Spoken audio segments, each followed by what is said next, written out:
జరుగుతోంది. Course Telangana elections కానీ తెలంగాణ రాజకీయాలను కానీ చంద్రబాబు నాయుడు లేకుండా బీఆర్ఎస్ ఎప్పుడు చూడలేదు, ఊహించలేదు కూడా. అది ఒక ఆస్పెక్ట్. కానీ రేవంత్ రెడ్డిని షూట్ చేయడానికి చంద్రబాబు నాయుడు భుజం మీద తుపాకీ పెట్టారు. At the same time Revanth Reddy గారి భుజం మీద తుపాకీ పెట్టి చంద్రబాబు నాయుడు షూట్ చేయాలనేది అక్కడ వైఎస్ఆర్ కాంగ్రెస్ పార్టీ చేస్తున్న ప్రయత్నం. నేను మళ్ళీ చెప్తున్నా, కేసీఆర్ గారిదేమో కొంచెం తెలివైన ఆధిపత్యంతో కూడిన రాజకీయం, ఆయనదేమో తెలివి తక్కువ బానిసత్వ రాజకీయం అక్కడ ఉన్నాయనది. అది క్లియర్ కనబడుతుంది. ఎందుకంటే ఇంతగా జీ హుజూర్ అనాల్సిన అవసరం లేదు. సో ఈ ప్రయత్నాన్ని కాంగ్రెస్ పార్టీ ఎలా చూస్తుంది? పట్టాభి గారు కొన్ని ఎగ్జాంపుల్స్ కూడా చెప్పినారు. పట్టాభి గారు మాట్లాడింది కానీ పట్టాభి గారు ఇచ్చినటువంటి ఎగ్జాంపుల్స్లో విచిత్రం లేదు, ఆశ్చర్యం కూడా లేదు. మనము అవగాహన చేసుకోవడంలో ఏమైనా లోపం ఉండొచ్చు కానీ ఏం తప్పేం లేదు. దానికి తగ్గట్లుగానే టీఆర్ఎస్ ప్రతినిధిగా శ్రీధర్ రెడ్డి గారు కూడా చెప్తున్నారు. వచ్చిన సమస్య అంతా ఏంటంటే తెలంగాణ రాష్ట్రం విడిపోయి 10 సంవత్సరాలు అయిన తర్వాత కూడా విభజన చట్టంలో ఏవైతే ఉండనో అది ఇరిగేషన్ గురించి కావచ్చు, లేకపోతే ఇంకేవైనా కానీ ఈ పేపర్లో ఆ పేపర్లో వచ్చినటువంటి కథనాలు వీటన్నిటి మీద జరుగుతున్న చర్చలో ఈ 10 సంవత్సరాల్లో తెలంగాణ రాష్ట్రానికి ఒకరే ముఖ్యమంత్రి, ఒకటే పార్టీ. ఈ 10 సంవత్సరాల్లో ఆంధ్రప్రదేశ్లో మాత్రం 5 years ఒకరున్నారు, 5 years ఒకరున్నారు. చాలా లాజికల్ ఇదండి, గ్రహించాలి మీరు.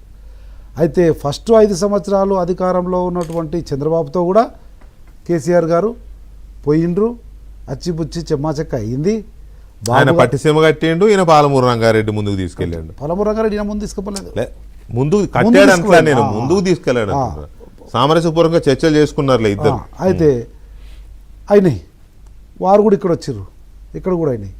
దాని తర్వాత మళ్ళీ ఇంకో 5 సంవత్సరాలు మళ్ళీ ఇక్కడైతే ఈయననే ముఖ్యమంత్రి, అక్కడ జగన్మోహన్ రెడ్డి వచ్చారు. న్యాచురల్గా ఒక పార్టీ యొక్క ఆలోచన విధానము ఇంకొక పార్టీ యొక్క ఆలోచన విధానం డిఫరెంట్గా ఉంటుంది కనుకనే ప్రజలు ఈ పార్టీనే ఎన్నుకోవాలని చూసుకుంటారు.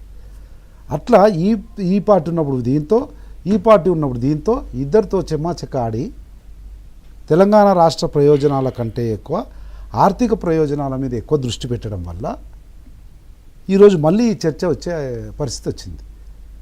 లేకపోతే ఆ పరిస్థితి వచ్చి ఎందుకు విభజన చట్టంలో ఉన్నటువంటివి యాజ్ ఇట్ ఈజ్గా అమలు చేయాలి అని ఒకవేళ ఆ రోజు కేసీఆర్ గారు టీడీపీతో 5 ఏళ్ళు కానీ లేకపోతే వైఎస్ఆర్సీపీ ప్రభుత్వంలో 5 ఏళ్ళు, వైఎస్ఆర్సీపీ ఉన్నట్టు మీరు చూసారు కదండి.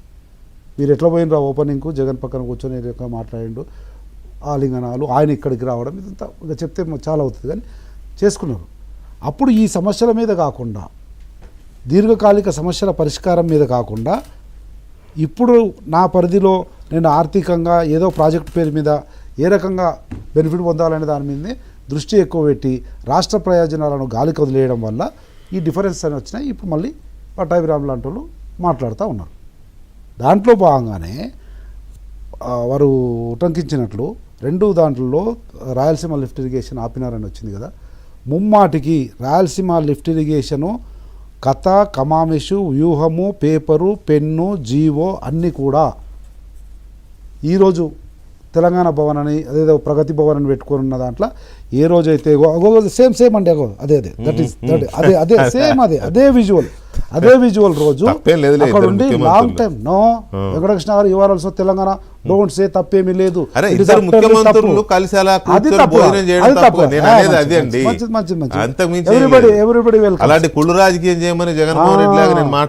అయితే కూర్చున్నప్పుడు అదే రోజు అక్కడే జీవో తయారైంది, అక్కడే స్క్రిప్ట్ తయారైంది రాయలసీమ లిఫ్ట్ ఇరిగేషన్ కానీ 3 రోజుల తర్వాత, జీవో వచ్చిన 3 రోజుల తర్వాత మొట్టమొదట తెలంగాణ రాష్ట్రంలో గౌరవ ముఖ్యమంత్రి గారి సమక్షంలో జగన్మోహన్ రెడ్డి ఉండగానే ఐఏఎస్ ఆఫీసర్ సమక్షంలోనే దీనంతా వ్యూహము, కథ, స్క్రీన్ ప్లే, దర్శకత్వం అయిందని చెప్పి నాగం జనార్దన్ రెడ్డి గారు, సంపత్ కుమార్ గారు పాలమూరు బిడ్డలుగా మాట్లాడినాం. ఎందుకు పాలమూరు, నల్గొండ, కొద్దిగా ఖమ్మం ఈ 3 రాయలసీమ లిఫ్ట్ ఇరిగేషన్ నుంచి నష్టపోతాయి, ఆ బ్యాక్ వాటర్ పోతుంది, మనకు చాలా ఇబ్బంది అవుతుంది అనే దాని మీద ఫస్ట్ టైం వచ్చిన 3 రోజులకే మేము మాట్లాడినాం. ఏం చేసిండు? ఏమీ చేయలే.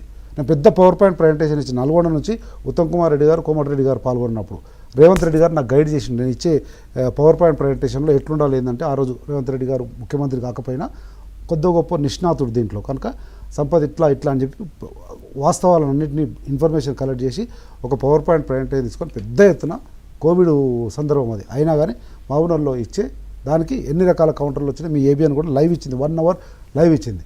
అటువంటి పరిస్థితిని గ్రహించి ఏం చేసిర్రు అని అడుగుతున్నా. చంద్రబాబుతో సఖ్యతను మంచిదే, జగన్తో సఖ్యతను మంచిదే, రాష్ట్రానికి వచ్చిన ప్రయోజనాలు ఏంది? కానీ నీ స్వార్థ ప్రయోజనాలు మాత్రం నువ్వు సోర్సు మార్చి కమిషన్ల కొరకు కానీ, లేకపోతే నీ ఉత్తర తెలంగాణ కాళేశ్వరం మీద దృష్టి ఎక్కువ పెట్టి కానీ, పాలమూరు రంగారెడ్డిని సౌత్ తెలంగాణకు మీద వివక్ష చూపడం కానీ, ఇటువంటివన్నీ ఉన్నాయి కనుకనే ఈ ప్రకంపనలు, ఈ పుంకాల వార్తలు వస్తున్నాయి. ఆ వార్తలు వచ్చినప్పుడు న్యాచురల్గా ఆంధ్రప్రదేశ్ వాదిగా, తెలుగుదేశం పార్టీ వాదిగా పట్టాభిరామ్ గారికి ఇబ్బంది అనిపిస్తుంది, మాట్లాడిండు.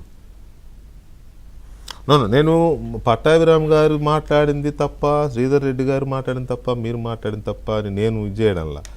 ఇక్కడ విషయం ఏంటంటే ఈ రెండు మిత్ర పార్టీలు వారే చెప్పినారు, శ్రీధర్ రెడ్డి గారు కూడా తప్పలేదు. ఫస్ట్ సార్ వెంకటేశ్వర ఒకటి ఫస్టే పట్టాభిరామ్ గారు చెప్పింది వాస్తవం. ఎందుకనంటే it's very clear, nothing to discuss. ఏమని రేవంత్ రెడ్డి గారిని కొట్టడానికి చంద్రబాబు నాయుడు భుజం మీద పెడతారు, చంద్రబాబు నాయుడు రేవంత్ రెడ్డి భుజం మీద పెడతారు. రేవంత్ రెడ్డి గారిని ఎదుర్కోలేక, ఆయన స్పీడ్కి కానీ, ఆయన ఆలోచన విధానం కానీ, ఆయన విజన్కు కానీ తట్టుకోలేక ఏం చేయాలి, భూతంలాగా ఒకటి చూపించాలి. ఆంధ్ర భూతము లేదంటే చంద్రబాబు భూతం. ఒక మాట మాట్లాడితే రేవంత్ రెడ్డి చంద్రబాబు శిష్యుడు అంటారు కదా. నేను ఇందాక చెప్పినట్టు బీఆర్ఎస్ లో మొత్తం వాళ్ళేగా 100%. బీఆర్ఎస్ లో అంత వాళ్ళే కాదు, బీఆర్ఎస్ అధినాయకుడే బ్రీడ్ ఆఫ్ టీడీపీ మూల స్తంభమైనటువంటి ఎన్టీ రామారావు భక్తుడిగా కొడుకు పేరు పెట్టుకుని అది మ్యాటర్ అవడం లేదు కదా. రేవంత్ రెడ్డి చంద్రబాబు శిష్యుడు మొత్తం దోచి పెడుతున్నాడు అనే దాన్ని బాగా పోర్ట్రే చేస్తా ఉన్నారు. అది మీరు కౌంటర్ తీసుకోలేదు. అదే అంటున్నా. ఆ టైంలో అట్లా అదే వైఎస్ రాజశేఖర రెడ్డిని విమర్శిస్తారు. వైఎస్ రాజశేఖర రెడ్డి రాయలసీమ కొరకు మన రాజశేఖర క్యాబినెట్ లో కూడా ఉంటారు. వైఎస్ రాజశేఖర రెడ్డి విమర్శిస్తారు, 2 years అనుకుంటా. విమర్శిస్తారు. మన హక్కులన్నింటినీ మొత్తము సమైక్య రాష్ట్రంలో తాకట్టు పెట్టింది వైఎస్ రాజశేఖర రెడ్డి. మళ్ళా వస్తే వైఎస్ రాజశేఖర రెడ్డి కొడుకు జగన్మోహన్ రెడ్డిని ముద్దాడతారు, కౌలించుకుంటారు, అచ్చిపుచ్చి అలా బలా చేస్తారు. పట్టాభి గారు ఇవాళ మీరు చెప్పిన దాంట్లో